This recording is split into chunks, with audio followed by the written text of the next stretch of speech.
Oh, hey, we're live. We're live. It's Paulie. It's Latino Slant. It's like Star Wars crazy madness, and we're ready and pumped for action, man. And are you? Are you? Let's do the countdown. We're gonna have fun. You remember fun, right?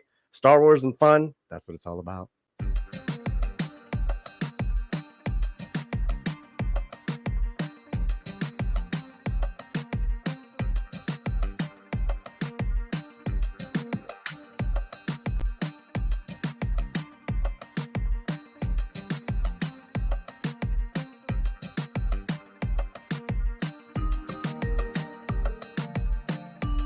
Five, four, three, 10. Uno. Let's get ready.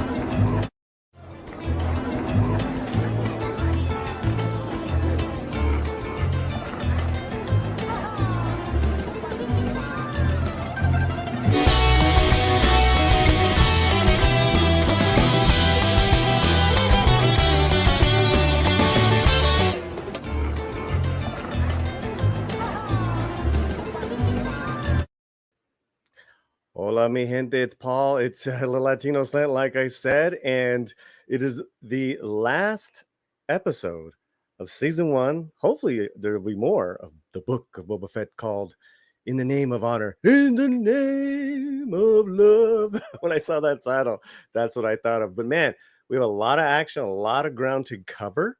So I want to bring our hombres in right away, and let's get to this. It's a nice, healthy beginning to all you guys here. Please share the link and all that good stuff.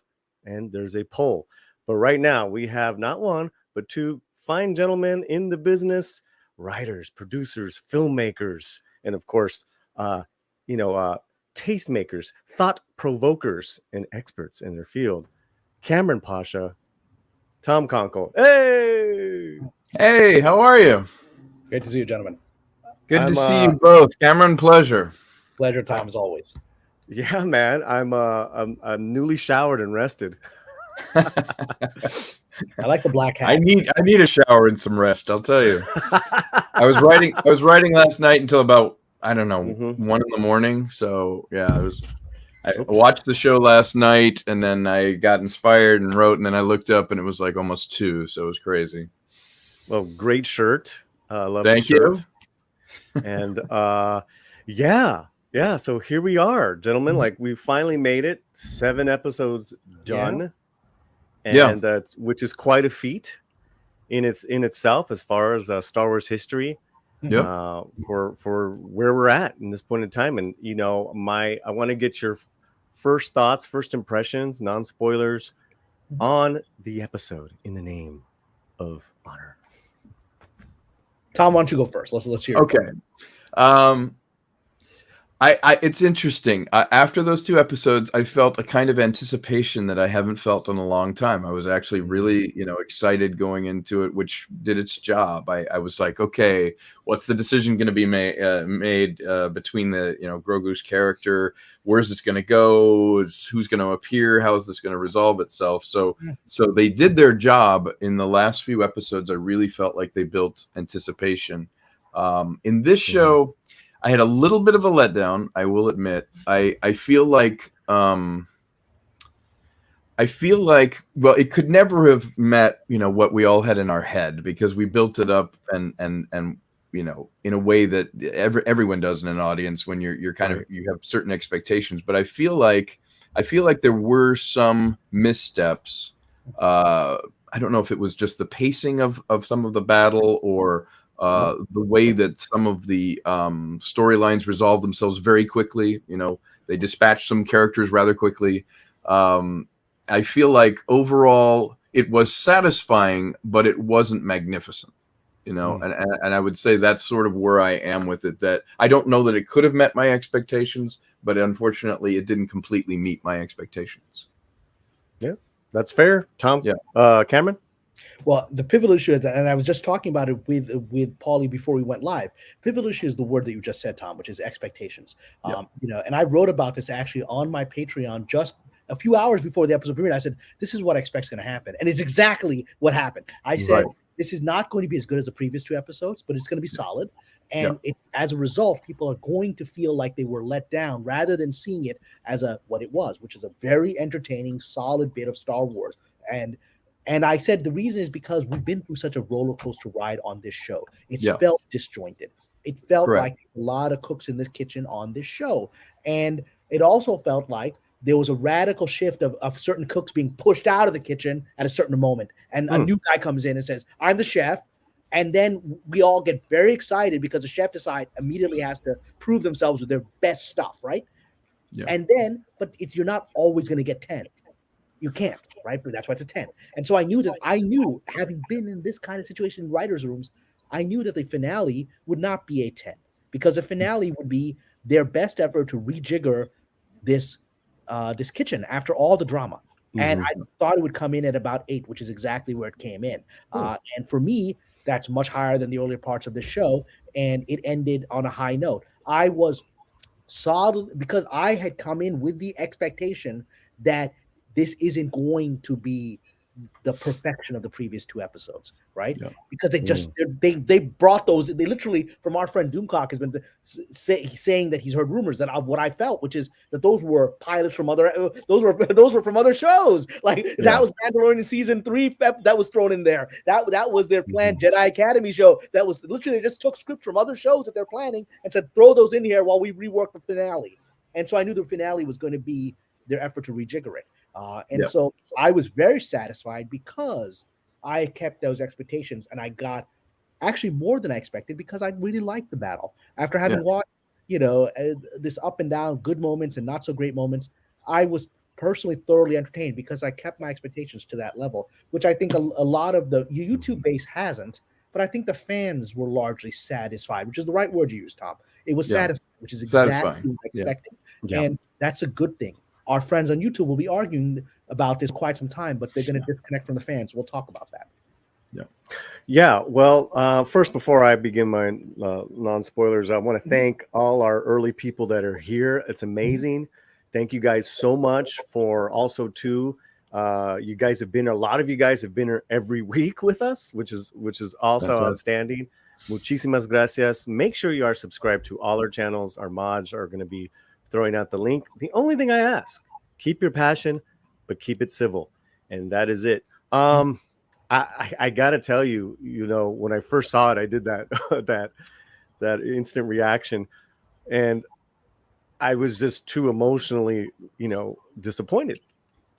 And then I said, okay, I need to go to sleep. I need to let me check myself. Right. But I think it's important that I did that reaction because, I'm a fan. I'm passionate as well. And, I was expecting a lot, especially with 4, 5, and 6, just going like this, and that. Yeah. Which, I think, it's been a rather enjoyable, season for me. But so then I was like, okay, well, I know I'm going to see it again before we go on because I got to take notes for our show. Yeah. Right. And I have to tell you, I really enjoyed it the second time because I emotionally,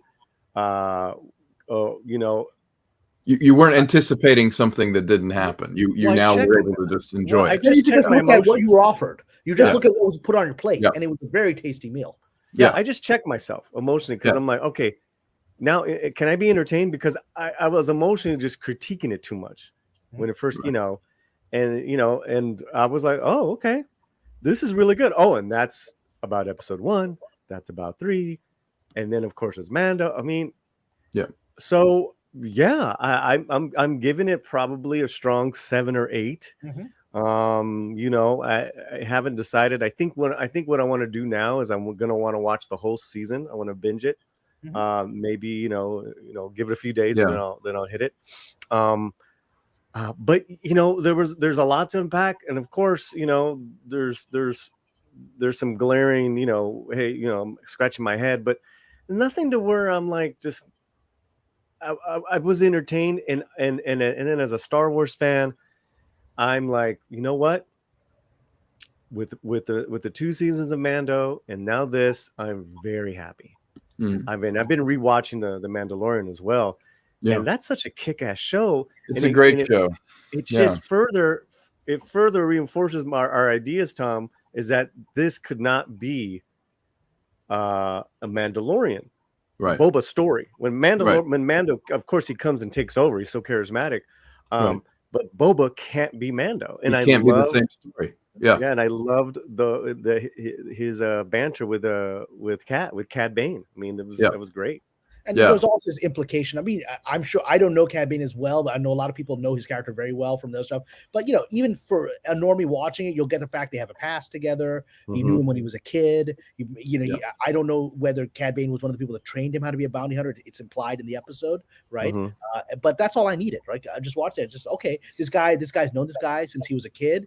He's been a mentor to him, obviously, and now he's breaking away from the mentor, and he kills the mentor, which is the moment he can finally be free of the past. Exactly. And when Boba Fett was missing in the Sarlacc pit, he was probably the #1 bounty hunter. He was probably a #1. So he's really confronting his own past and kind of dispatching his past, which is the a great language. deal. Their dialogue is fantastic. Yeah, it was very good. And again, it's easy to lose a lot of what they're saying because you're expecting action and who's going to show up. And, and I was, honestly, I was expecting Han Solo to show up. I had heard that rumor. And I had even, done videos on it. It's like, it's going to happen. Yeah. And then when of course it didn't happen, I was like, well, maybe that's not a bad thing because I didn't know how to set it up. Yeah. Well, they've just given us a lot of cameos. Yeah. And I was listening this past week of like, oh, they're just going to overdo it again. And here they didn't do any of that. Yeah. I mean, you had Gorgu, but that was, he's part of this universe already. In the fabric. He's in the DNA of the show. He's in the DNA of these shows. Yeah. So I actually was like, that's a bold move that they didn't have because we were all expecting Luke, Leia, and Han reunited. I'm like, this is not their show. And also it didn't have enough time to really set that up that it would have paid off. You need a build up, you need an introduction. You can't go full stop and then kind of set up, well, then why would Han Solo be there? And how would he be getting along with Boba Fett when the last time they saw each other, he was knocking him into the Sarlacc pit? And there was too many things as I was watching it. I'm like, no, in a way I was going, no, don't do it. Don't bring that into it because you haven't earned it. In anything, even in theater, it's called earning the pause. You have to earn a pause in a scene. You have to earn the entrance of a character. You can't just, Deus Machina comes out of the sky every time because there won't be an emotional impact to it. It will just be plot. It'll just be, okay, the writers wanted their, Han Solo to show up.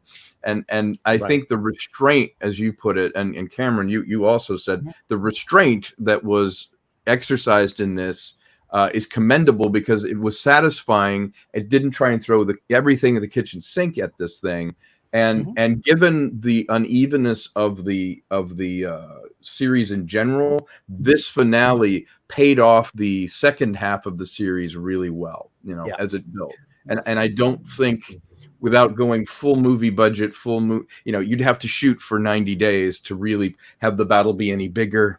To have any more scope. We have to remember this scope, even though they're spending mega bucks on this is a TV project. So it's a TV budget. It's a TV shooting schedule. So you're spending a lot of money, but you can't lavish the kind of attention that you would if you were making a feature. So but Kamran, it felt big. Oh, I'm sorry. I thought you were done. I'm sorry. Yeah. Go ahead. No, but Kamran and Tom, I'm your real Star Wars fan. This was mediocre, man. This was not my Boba Fett. I saw, what happened?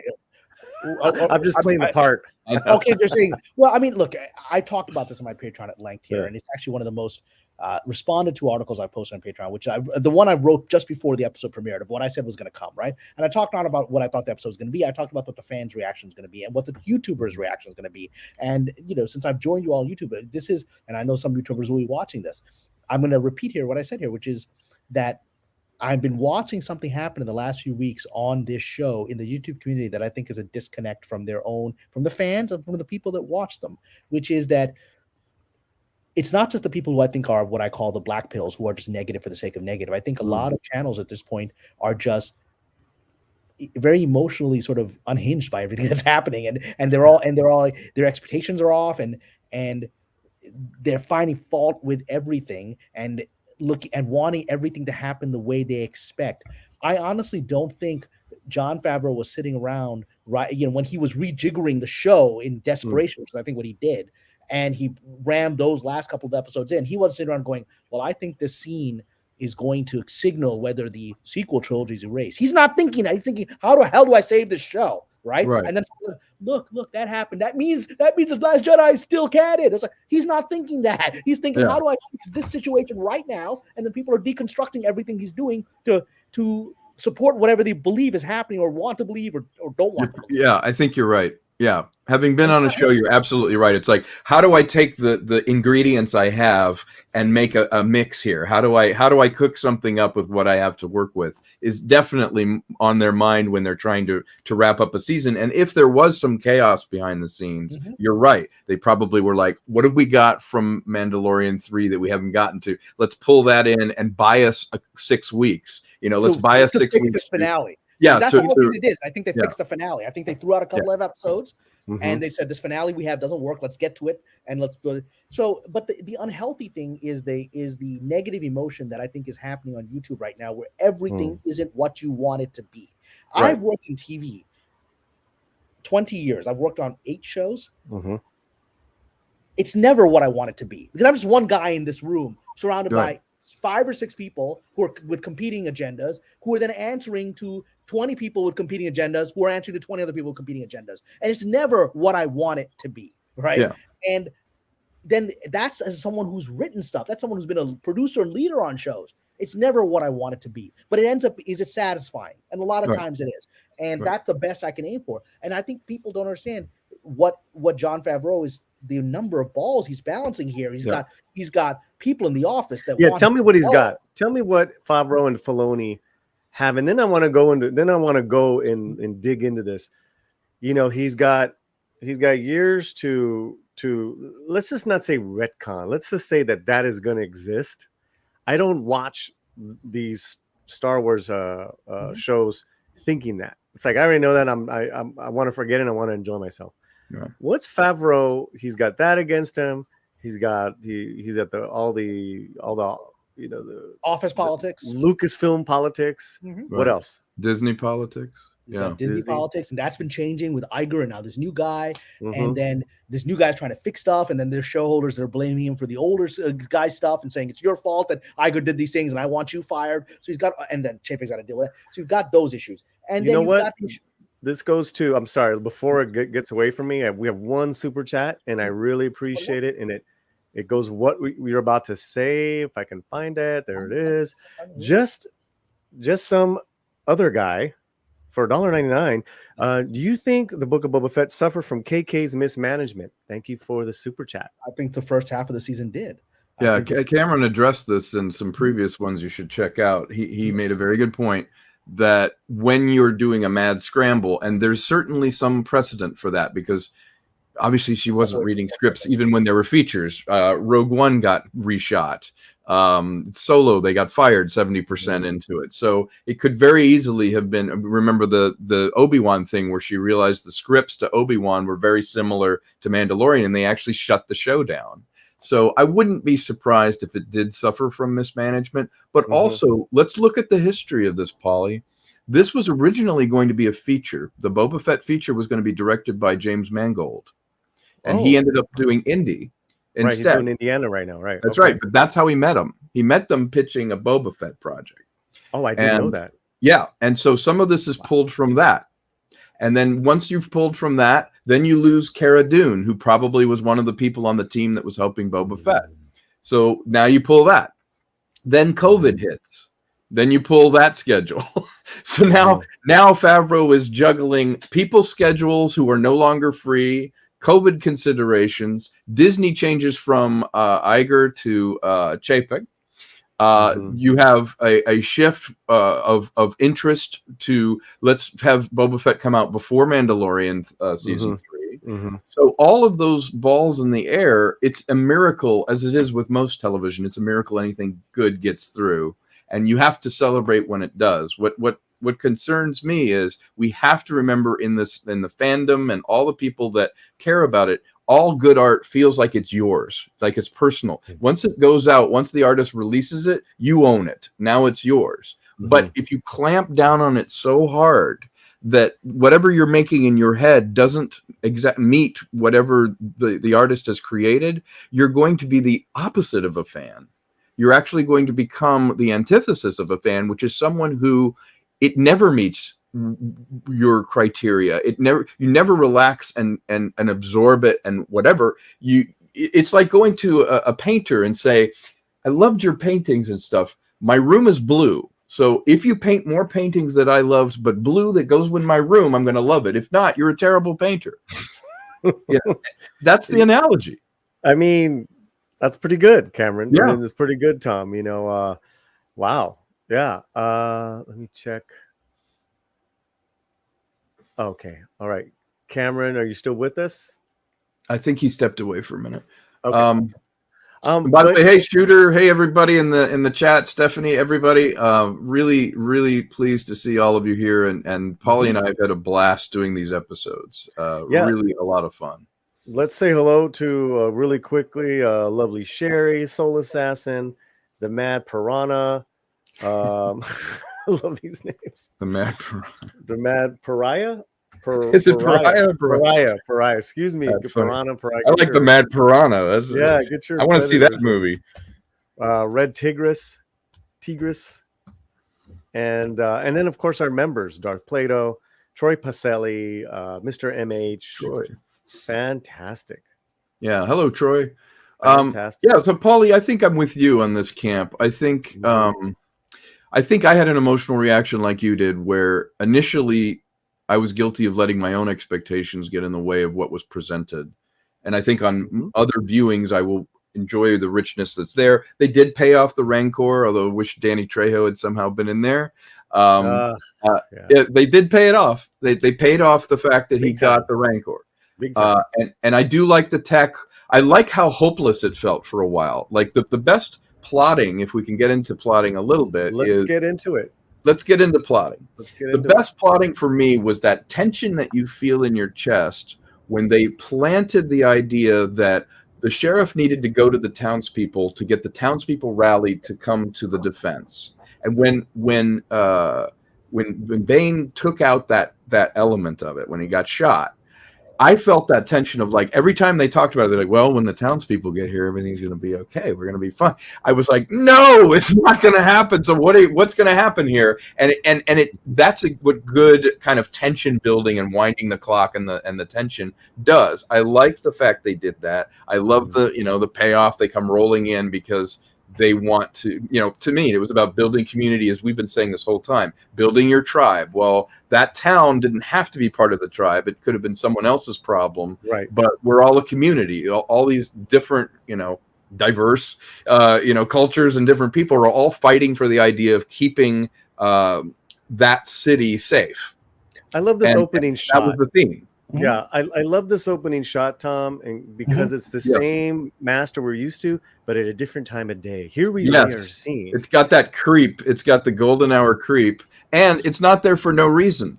The theme of the show is saving that city. The theme of that show is that city is the rallying point of people with so many different agendas, but that's where the final standoff is. That's where we draw the line and say no further. We're either going to join together and fight, or the city's going to fall. So the city is a character in the show. Yeah.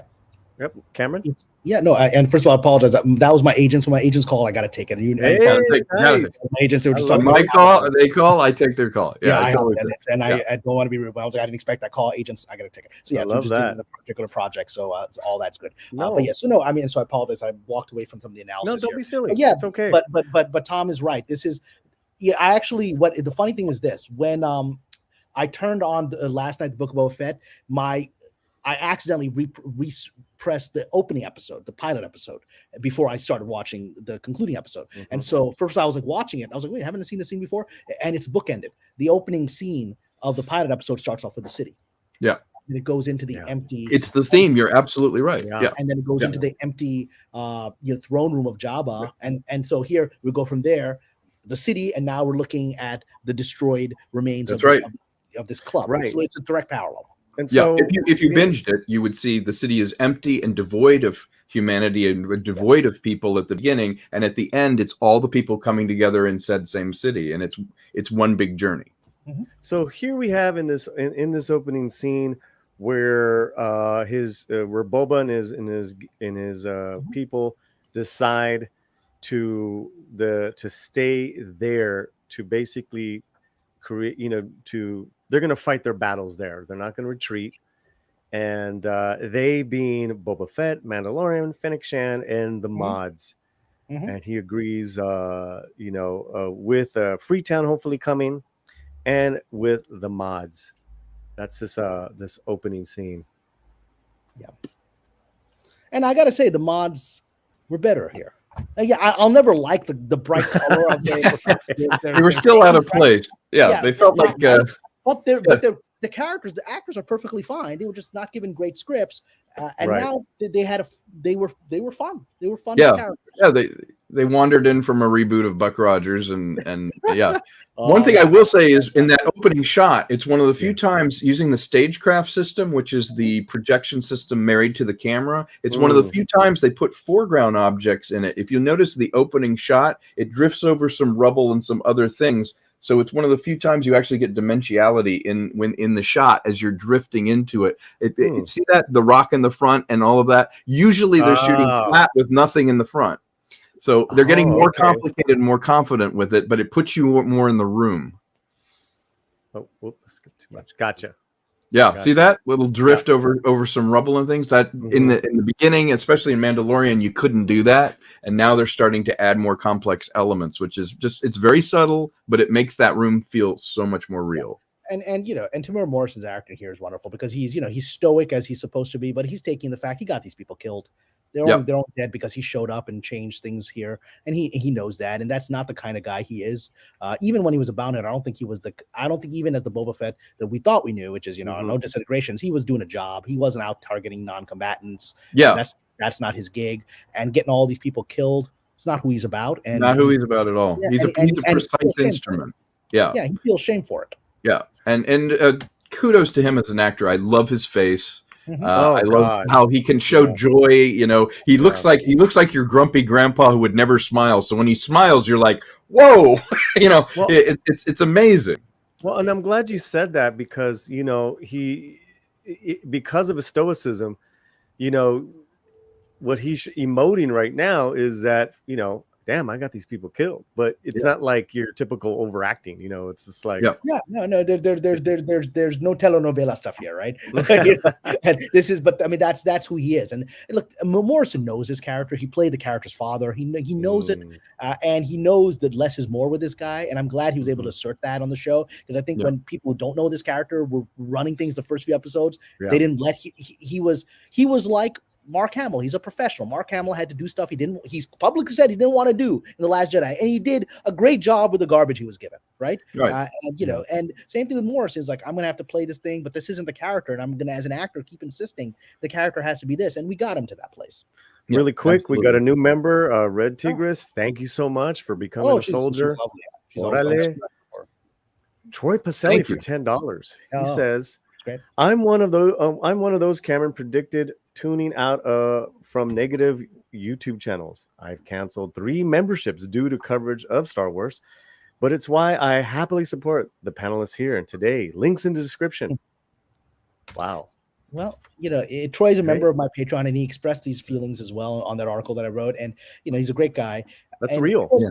Troy's not alone. And I think going back to what I said, I think that YouTubers are going to go through an interesting moment where they don't understand the lesson that they thought they were trying to teach Disney is a lesson they're about to learn themselves, which is the lesson was the correct lesson, which is if the fans are happy, they will support you. If the fans are not happy, they won't support you. I think it's going to happen to YouTube as well. I think a lot of people that think that the fans just want to be angry and unhappy all the time about Star Wars, It's not what they want, and people are going to just start leaving. If you have a solid critique, fair. But if you think your money, if you think your revenue streams come from people hating on Star Wars, no one's got the energy for that, man. Especially when they're kind of liking it and they're recognizing it's unperfect, this Boba Fett thing. But but they can be, if they're honest, they're like, I enjoyed this, and then they don't want to hear how terrible it is, and I'm just gonna unsubscribe. So just a warning, you'll learn the hard way.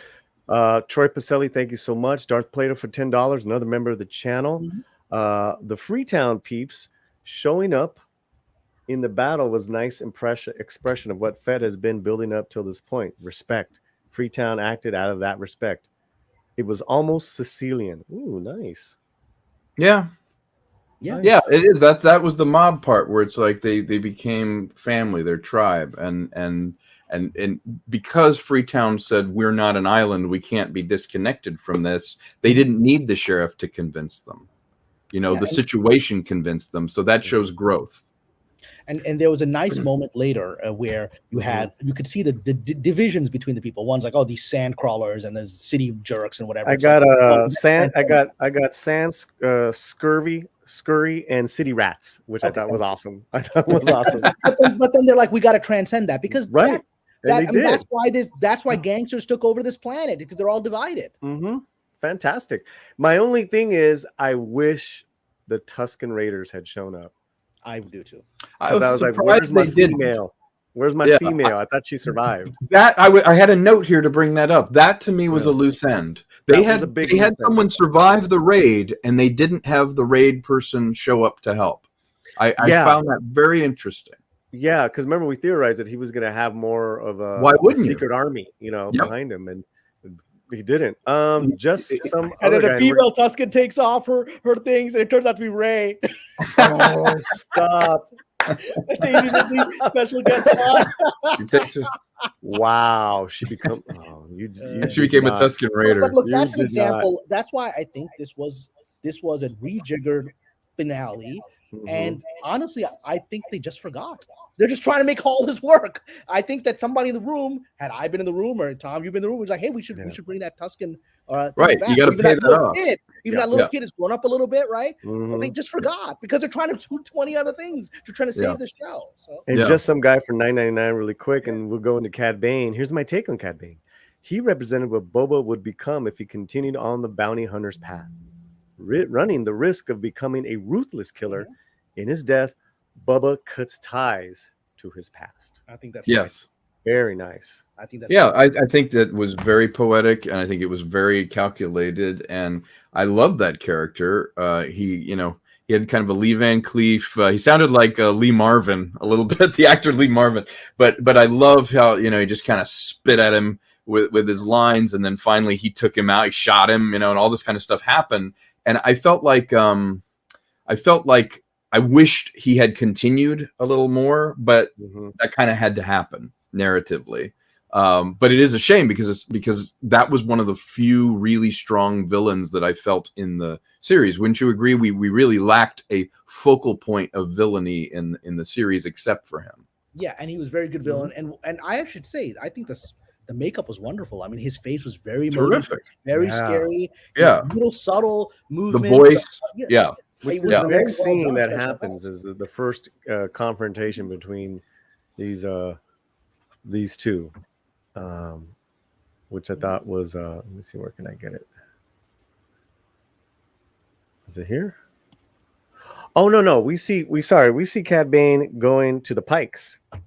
Yes, we do. I get that the mayor is a coward. I get that Cad got the info of the Tuskens. That it was the Pikes who killed his Tusken family, not speeder bikes. And I was like, where's the female? I want the female. And then I got the great line that Cad says to the mayor, if your two stomachs can bear it. Can bear it. It's just two stomachs. Yeah. If your two stomachs can bear it. Well, I think the idea of the Pike, is literally faceless as an enemy. They're a faceless enemy. They all wear masks or whatever. So it's very hard to impose too much of a personality on them in general. When they have the mask off, they kind of, there's the nondescript leader and then there's the others. So Cad really was the face of agency for the evil part of it, and I feel like it was a very smart move to bring him in. I wish he narratively could have continued, but because he was the only focal point, the only thing that physically could really the hero could exert, force on and change, he had to have what happened to him. But I think for me, the Pike tribe, the plan was slow to evolve, and I'm not sure where it's going to go from here. But they need to put more of a face on the evil. We need to know more about the Pike, and certainly the Pike leader, because I always saw him in meetings with other people sitting around or different things like that. We never settled into a scene with him. Am I right about? I don't remember a scene where I really understood him with the Pikes. Yeah, I mean, well, there was that one moment where he goes and gets tribute, right? But yeah, that's about it. The Pikes are underdeveloped adversary, right? Mhm. I don't really, they're selling spice. Again, mistake on the show is spice has been mentioned since the original movies. Yeah, unless you read all the different Spice Mines of Crystal. Yeah. What is spice? I don't know. I mean, is it spice like it was in Dune? Is it a drug? Is it like crack? What? I don't know. If I don't, I mean, there's a lot of stuff about what spice can do in the EU books and whatever. But I think for the normie watching, they should have made spice a little clearer, right? It's clearly some kind. The way it's presented is some kind of narcotic, right? But they're not the. I mean, Cad Bane in the two scenes he's in is a better developed villain than these Pikes are. Yeah. And then we move along and we get that X-wing shot again, and my excitement went up when I saw it. Because like, oh my God, Luke's bringing. Yeah. And of course, it's R2 and Gorgu. They meet Peli, and I thought Peli had a lot of great lines, a lot of great humor. She's a great actress, and she's owning this. She's a lot of fun. I mean, it's very much like old school Star Wars. Kind of action with the droids attacking and being this kind of overwhelming force. I like all that. Do you like Mando and Gorgu being so much in this storyline in this series? In this series, yeah. I think it gives him. We got suspended. What? We're not on. I got to take this off. We're actually not. We're suspended online. So yeah. So I took it off because I was playing it too much. That's what happens. It's like if you're playing a trailer or something. Look at the chat. Everyone's like, "What the blah, blah, blah, blah." So how do we get back on? It'll just retro. Okay. Like YouTube is gonna do it. So I just got to keep refreshing. Okay. I'm good for another like 10 or 15. Yeah. You wanna? Let's just jump. Let's just talk. Go ahead. Yeah, I was gonna say, you want to just kind of wrap up on the end and what your thoughts are or mine on that. Totally. Stream still unavailable. Let me just tell you. Hold on, guys.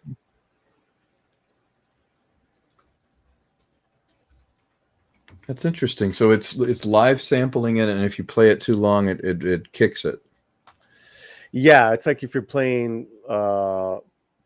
This has happened to me with a trailer. Okay. Really, you would think they want a trailer out.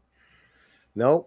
When that's Disney for you. Free advertising. It's not even. It's just CBS. It's all them. Mm-hmm. Policy violations. Oh God. Did you get a violation? Let me check my email. It was interrupted. Your streams are interrupted when copyright content is detected. No longer streams. It'll automatically. Yeah. We should. Okay, we're back. Yay. Okay. We're very naughty boys. Yes, we're very bad people. All this free advertising is not welcome. Yeah. So we won't play any of the. We'll do a puppet show version. We'll do Tom from Midnight's Edge. He does that. Exactly. Okay, so here's what I got. God, obviously the highlight is the Rancor. Yeah, Boba Rancor comes back appearing. with the Rancor, and which paid off. With the Danny Trejo character was teaching him to ride it, and they said his bond with the first person he sees, he will defend, and that first person was Boba. Yeah, and he goes on a tear. He smashes the first one, pretty much destroys it, and I think long story short, he's everything you think a Rancor should be, right? He eats pikes. I love he just bites one off like a popsicle. Did you see the King Kong tribute? Yes, and then so where he climbs and it's a perfect pose where he's hanging on the building and roars, and I was like, wow, that's great. Yeah, it was a nice little nod to Kong. We'll just tempt. We're not going to play. Oh no, I know, right? Hey, we're going to disappear again. They're looking for us. I'm trying to get that Kong. The Kong shot. Yeah, it's towards the end where he goes up the tower. I think it's later. I'm not sure. Is it later? I believe it might be later. I think you're right. So they destroy. Long story short, they destroy the two droids. It's a team effort. It really is, and there's that Kong shot. Yeah, here we go. I love the Kong shots. They're great. That's great. Yeah, but you know what? It was nice to pay off the Rancor in that way, and you felt the power of it. It was like it was just tearing through everything, and it was primal. It's nature versus machine, which has been a theme in Star Wars ever since Darth Vader was the machine of the state, and the natural world was the Force, and you had Ewoks fighting. In a natural setting against the machines and the walkers and things. This is a continuation of that theme, and appropriate for that theme, that the power of the natural world and the power of the organic is greater than the machine of the state. And the fact that it's like, Tatooine and we've seen the Rancor before in Return, but technology couldn't really do much. You really got to see how this guy moves. I mean, yeah, it's powerful. Yeah, it's menacing, and the fact that Boba is on top with him is pretty killer. Yeah, they did a good job with it. So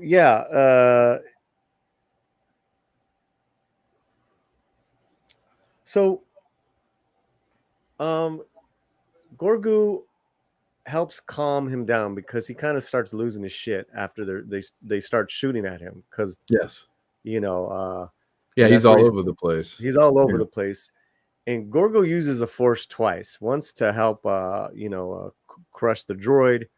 The next is to calm him down, and so he's using his powers in very different controlled ways, which I thought was fantastic. He's the Rancor whisperer, he puts him down to quiet, and of course they were consistent when he's young and uncontrolled. When he used all that Force power, he had to lay down and recharge the battery to do that. So you had the image of this huge organism controlled by this little one, but they're just kind of laying together, both of them sedated.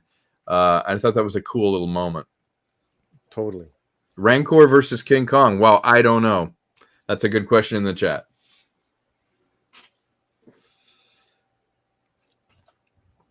So now, Fennec Shan has been away this whole time. Yes, and she ends up in Mos Espa, and she basically takes all these people out and hangs the mayor. It's a stealth operation. Yeah, she hangs a guy. She's basically been doing what she's wanted to do all season long with like within 5 minutes. She takes them all out. And you know what? I think intentionally they think she could have done that at any time. She was respecting his wish to put it together. She's like, you know what? I'm off the leash. I'm off the chain. I'm taking all these people out. And maybe this is the end of the part where at the beginning she goes, okay, I'm along for the ride. Remember she says that when she gets in Slave One and the ship. Maybe this is the end of the ride for her. Maybe. Yeah. Maybe. But now we have kind of like the Walk of Triumph, so to speak, which is completely different than when we first saw them walk in the streets. Yes. People are paying him tribute. Yeah. It's very like, like homey. It's not like over the top. Kind of what he envisioned of how Yeah. he would run things. And how he would rule, and that's the one out of respect. They don't fear him; they're bowing. In fact, she has that great line where he goes, "Why are they all bowing at me?" She goes, "Well, it's better than shooting at you." And then he says, it's got to be. Why is it just one of the? Why are those just the two? Why are those choices? the only two options? Yeah, yeah. Which is great. Great. That's a very him line. I like that. Why are those the only two options? Yeah, I wrote Walk of Triumph, bowing or shooting, but I also wrote family. Yeah, and that's what ultimately he ultimately is triumphed. Yeah. By the way, Mad Piranha said a very good point. He said Fennec has the Godfather scene where it's the cleanup, where you have the murders happen all really fast in one thing, and it's happening against the tableau of the rest of the story. Oh, that's Absolutely, good. that's what Let me happens. see. Where is that? Oh yeah. Well spotted. Yeah. Yeah. Good point. And she's she's the foil, man. She's the Yep. perfect person She to do cleaned that. things up. Yeah. Because she's still not soft yet. Yeah, exactly. She's in full flow of being who she is. And it was a very Godfather moment where You know what? I'm sorry. We did skip because we got sidetracked there. Yeah. Which was probably the best scene in the whole movie. There's a really in the whole movie. It's really a movie. Yeah. Was the Cad Bane showdown. The showdown. It's the last standoff. You just have to watch it. It's fantastic. Yeah, it's one of the highlights for me in the whole thing because he's such a great, strong character, and it's Boba Fett confronting who he used to be and who he is now. It's a really good scene. Another great little scene is at the end where they're ha ha ha. Okay, we're we're cool for now in Tatooine. Yep. But then Grogu and Mandalorian are back in the new Starfighter. Which you knew was going to happen because it's like, of course, I would be disappointed if it didn't. Yeah. And then he's tapping the window to get his like, dad's excuse attention. Me. Yeah. Excuse me. He's like a little kid. Excuse me. Can you make it go again? Oh, and he does have his chainmail on. Yes. He goes, you got the shirt, which I thought was a great line. Got got the shirt. Yeah. That was a great line. And he gives him back the little piece he used to play with in the other ship. And then, of course, being a kid, he wants to fly fast. Yeah, that was fantastic. Yeah, that was a nice wrap up with Mando's participation in this season. I agree. Mando got handled the absolute best in this. He came out really well as a character, and also they gave him a great style. And too that there's so much left open for season 3. There's a lot going on. Oh, but yeah. For all we know, they're going back to Mandalore, and there's all this other stuff, and the Darksaber, and all that stuff. Yeah, Luke. Yeah, there's so many things he can do. Literally a universe of things. Here's your shot. Fantastic. Yeah. There's a long shot. Yeah. Yeah. Beautiful. And someone asked who was in the back the tank at the post credits a la Marvel, which I thought was kind of funny. Yeah. I thought, isn't that the sheriff? That's the sheriff. It's a marshal. Yeah, it's Marshall. Yeah. Go right there. So they're trying to heal him. He was mortally wounded. There he is right there. Yeah. That's him, isn't it? Yeah.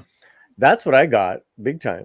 And I even you would want to bring him back. Yeah, if there's any chance of bringing him back. Yeah. So, okay. We got through it, Tom. Yes, we did. I had fun. And by the way, thank you for having me over the past few weeks. It's a pleasure hearing your insights and just your intelligence about this. And you and I both being filmmakers, we appreciate it on so many levels. You're the right guy to talk to about this. Oh man, it's good. It's been a great conversations to approach it from where the angles that we're coming from. I agree. I think maybe we'll do this whole season live stream. But what are your takes? And then we'll wrap it up, guys. Okay, I think it is a sophomore. I think of it as a sophomore effort in that Mandalorian, I think, was out of the gate. That one worked amazingly well. It found its voice and took off.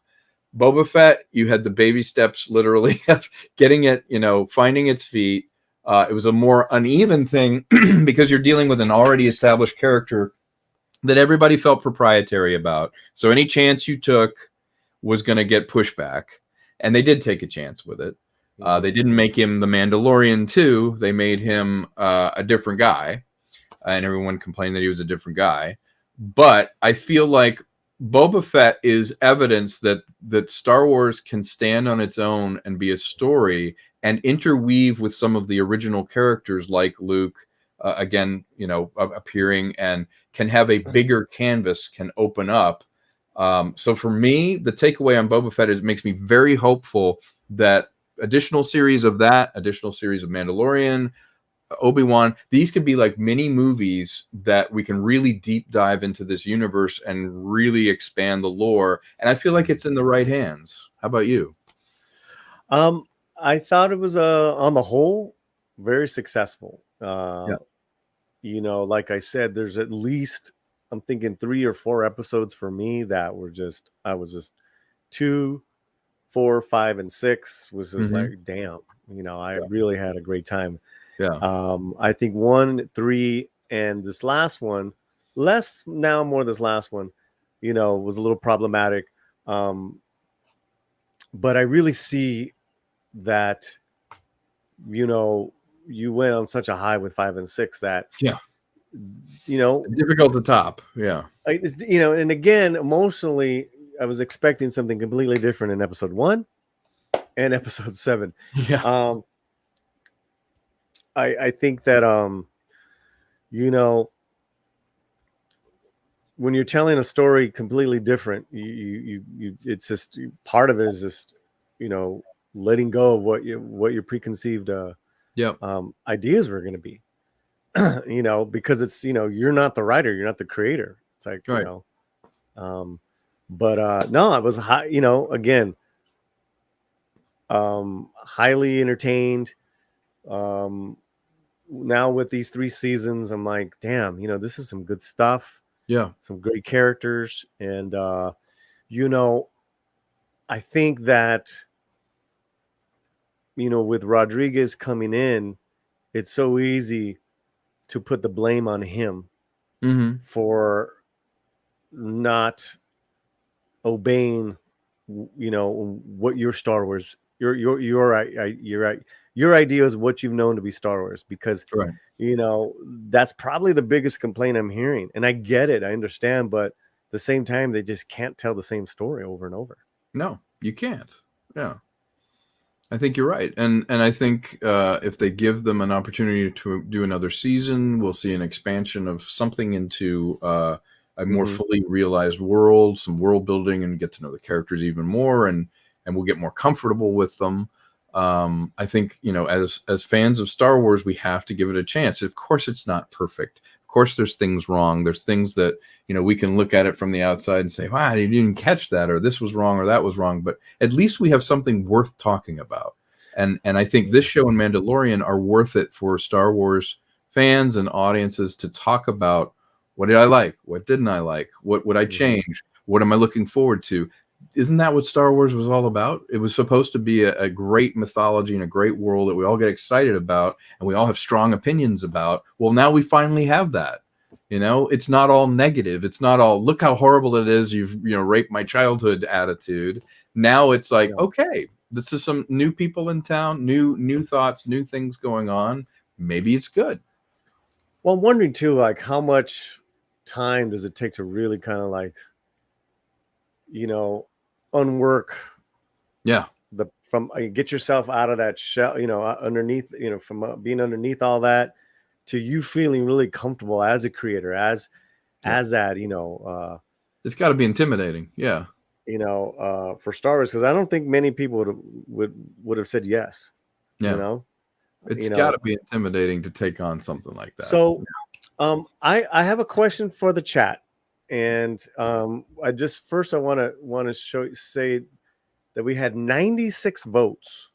Nice.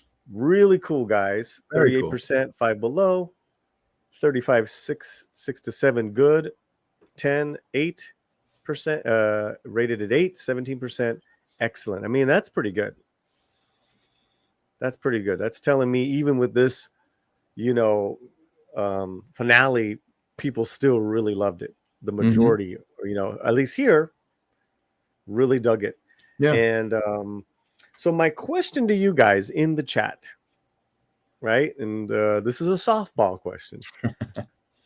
What is your favorite episode from the Book of Boba Fett season 1? There's 7 episodes. What is your favorite? And I'll just from my memory, episode 1. Was it Tales of Tatooine? Mm-hmm. The Tribes. There's Tribes. Gathering Storm. Gathering Storm was very good. Yeah. Mm-hmm. Return of the Mandalorian. Well, let me get episode 5 and 6, of course. Right. So yeah. Between 5 and 7, what is your favorite? And what was your favorite, man? Probably rewatchability. I would say episode 5. Where we really got to see Mandalore destroyed. We got all that lore. I mean, for me, it was just a rich episode, visually sumptuous. I thought Bryce Dallas Howard directed it beautifully. It really felt great. That one I've watched a couple of times with other people and enjoyed it through their eyes as well. That's the one, if you sit someone down, you're like, you got to watch this episode. That's the one that I think I went to first. But then I loved episode 6. I loved 4. I loved 2 and 1 actually. So it kind of jumped all over the place. You love them for different reasons. Yeah. I would have to say, besides 5 and 6, which I don't think are fair. Yeah. They're really not. They're really not. I think 4 was outstanding. Yeah. 4 was was outstanding, and I mean, if I'm going to go with 1, then it would be 6. 6, 6 was very good. So 6 also had that beautiful moment of you heard some of the original Star Wars music. Yeah. It felt like all of a sudden we were here, and then it opened up to these other planets and other worlds, and just I loved it. But but then they're like take that out, then what would be like your best Boba one? My best Boba one would probably be 4. Yeah. I agree with you. Gathering Storm. So fantastic, man. Well, people are asking, what are we going to talk about now? We'll think of something. Well, I'll talk to Tom, and maybe we can do we'll figure something out. We'll do a watch. Yeah, I know Kenobi and Andor are months down the line, so ways down the pike. Yeah. It's going to be fun, guys. Yeah. And, thank you all in the chat. Thank you. Yeah, and please make sure you're following. Let me get Tom's. Oh yeah, thank you. Please check out the channel. I'm doing some more deep dive stuff. I'm going to be producing some new stuff, and my film is on there. If you see the trailers, or you can watch the movie on there too, in black and white, glorious black and white. I'll get the link right now. But thank you, chat, new member, and all the subscribers and super chats. It's been amazing, and we thank you so much. We have new videos here up every day and all that good stuff. In fact, tomorrow, let me get. I'm having trouble finding your link. Let me get your link again. Tomorrow, with the members, we are doing a watch party. Speaking of Rodriguez, we're going to be watching Desperado. Oh, nice. That's a good one. It's a movie night with members, Desperado and Filmmaker. I got a Filmmaker stopping them by to hang out and talk about. I think it's always important to have that. That perspective is good. Yeah. Now, that'll be a fun watch. It's a good movie. It was a good movie. Let's see. Here's Tom's. Yeah, check out my channel, and anybody in the chat, leave some comments for if you watch the movie. It always helps to have comments under Trouble Is My Business. The full feature is there, and it helps me if you watch it. And if you leave some comments, positive, whatever, I appreciate it. So check it out. All right, guys, it's been quite a ride. We thank you so much. We'll have membership streams. We're always live, all the good stuff. Make sure if you are subscribed, hit the alert button as well. Thanks a lot again, Tom. Thank you. It was a pleasure as always, Paulie. Take care, all. Take it out. Take care, everybody. Bye. Bye. Where's it at?